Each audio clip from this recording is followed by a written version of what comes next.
Today's horror manga dubbing narration is Chased.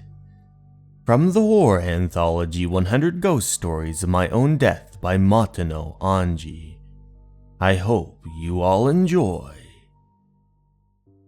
I'm what you would call a psychic. Seeing ghosts is just another part of my everyday life. The thing is, I despise ghosts. They're dead, but they force the living to experience the pain and regret they died with. Anyone would get fed up, being bothered by them all day long. That's why I try my best to steer clear of ghosts at all costs. He monologues as a nearby ghost beside him stares into his eyes, trying to get his attention. There's just no point, especially if no one else can see them. Another spirit of an old man lingers around him, but once again, he walks right through it, ignoring it, pretending he doesn't see them. But then, he walks by a dark silhouette. It's a silhouette of a man, but this time, as he walks through, it turns around, staring at him, and then he realizes it's following me. But why? I've been deliberately avoiding it.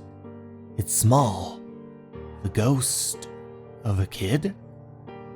And so, he turns around and realizes the horrible truth. This spirit is one of an older man who's had his body completely severed in two. All that remains is his torso, as he stares into the boy's eyes intently. Our protagonist can't help but look in a little fear. He quickly turns around, running as fast as he can. Is that Teke? I know I can see ghosts and all, but I've never come across anything that came from an urban legend though. But still, the people around me don't look like they can see it. It's just a regular ghost then, and it found out I can see it. It's still coming. But this particular ghost was desperate.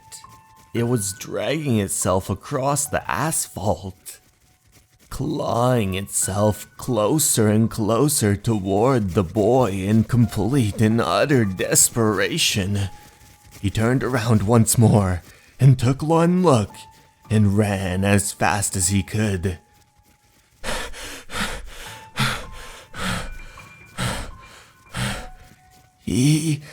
He won't stop. I think I can manage to lose him around this corner. But as he ran around that corner, to his despair, there was the legs. Legs chasing after him. Ugh! He decided to completely change his path, running forward as fast as he could. Eventually, this took him away from civilization, towards the outskirts of the city, and down a dark trail. This is bad. He chased me onto the mountain trail. He took one look behind him and realized the legs and the torso were still trailing, but he's slowing down? Wait. The ghost is tired? I should be able to get away now. But as he continued up the mountain path, he eventually realized he was blocked off by a fallen tree that had been uprooted. No! A dead end! Don't tell me he led me here on purpose? But the man's torso kept on approaching.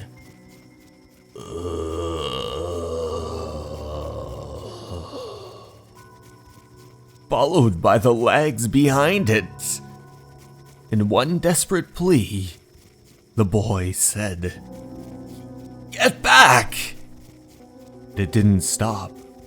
The man approached him more as the boy took steps back until he hit that tree trunk, stumbling across it and looking down. And what he saw was a pair of legs.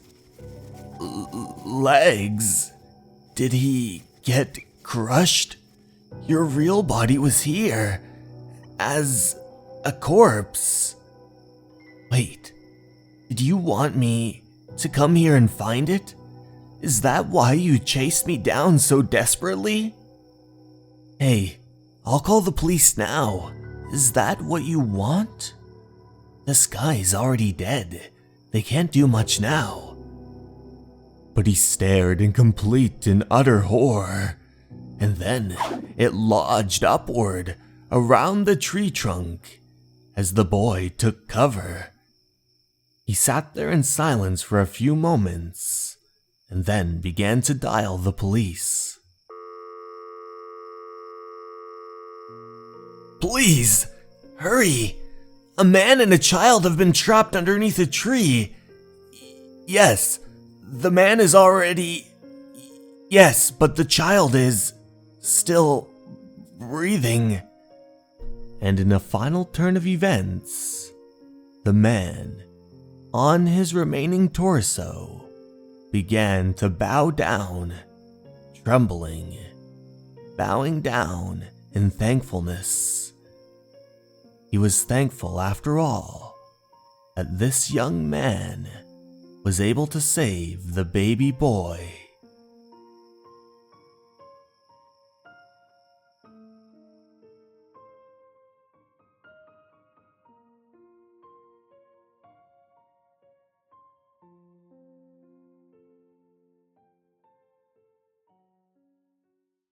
Hey everyone, thank you so much for watching. I'd like to take this time to give a very special thanks to my Patreons and YouTube members.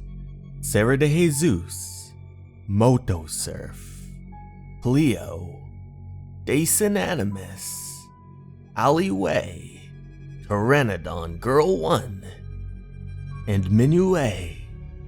Thank you so much for watching, and remember, you're important and you matter. Have a good night, everyone.